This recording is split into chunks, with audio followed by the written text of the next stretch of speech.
Leo ni siku adhimu na muhimu kwa maafisa askari wa kikosi cha zimamoto na uokozi, kwa sababu Serikali ya Mapinduzi ya Zanzibar inaendelea kuwajali na kuimarisha mazingira yao ya kazi. Katika kuimarisha huduma za zimamoto na uokozi kwa jamii, serikali inaendelea kujijengea uwezo wa kikosi cha zimamoto na uokozi kwa kukipatia vifaa mbalimbali vya uokozi na uzimaji moto, gari za kisasa za kutolea huduma za uzimamoto, za utekelezaji wa miradi ya maendeleo ya ujenzi wa vituo vya zimamoto na uokozi mjini na vijijini.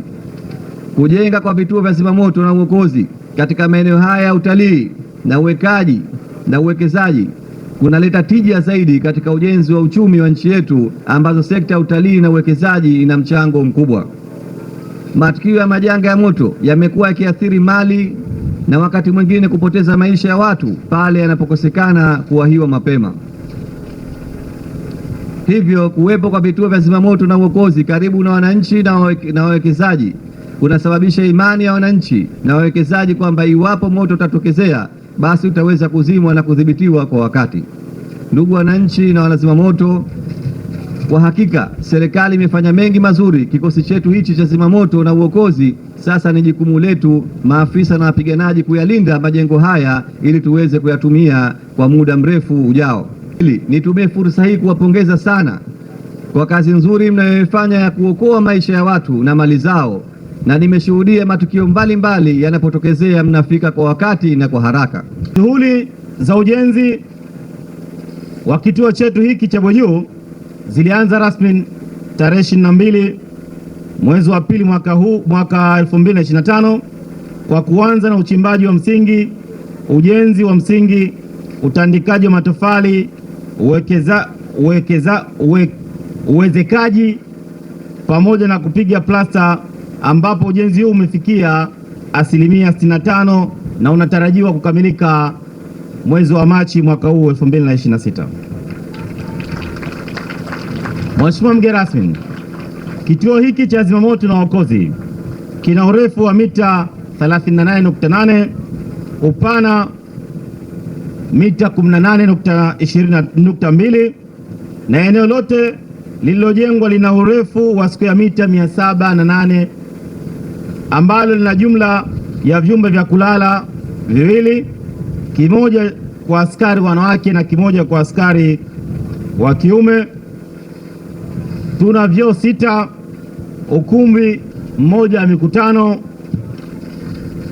sehemu ya mapokezi, ofisi ya mkuu wa kituo, afisi ya sekretari, darasa la kusomea wapiganaji, chumba cha redio, jiko, chumba cha mazoezi, store, maegesho, jiko la nje, mnara maji safi, kisima cha maji safi pamoja na hozi la kuhifadhia maji hayo.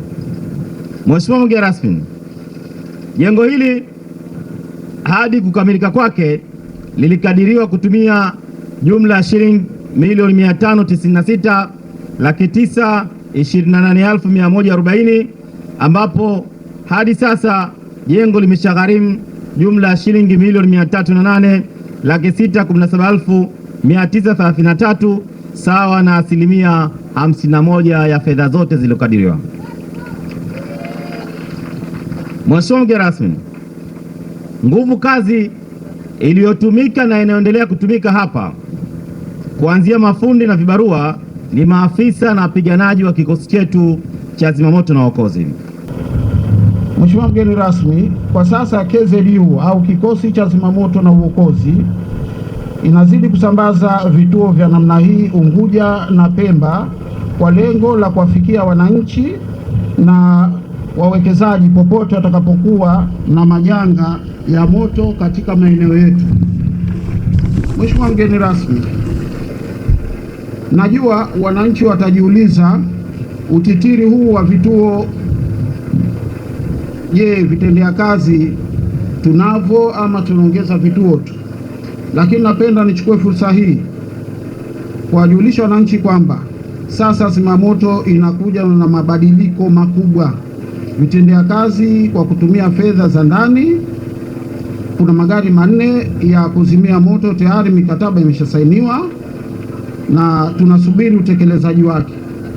Lakini pia si hivyo tu, kikosi kimepokea magari 4 mapya na kinategemea kupokea magari 17 mengine na boti la uzimaji moto kutoka kwenye kampuni ya Rosenberg nchini Austria.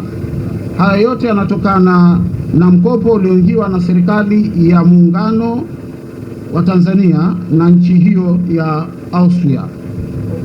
Tumpongeze Mheshimiwa Rais wa Jamhuri ya Muungano wa Tanzania Mama Samia Suluhu Hassan na Rais wa Zanzibar kwa kutusimamia kwenye hili na kuhakikisha kwamba mkopo huo umefika hadi Zanzibar na kuwafaa wananchi wake.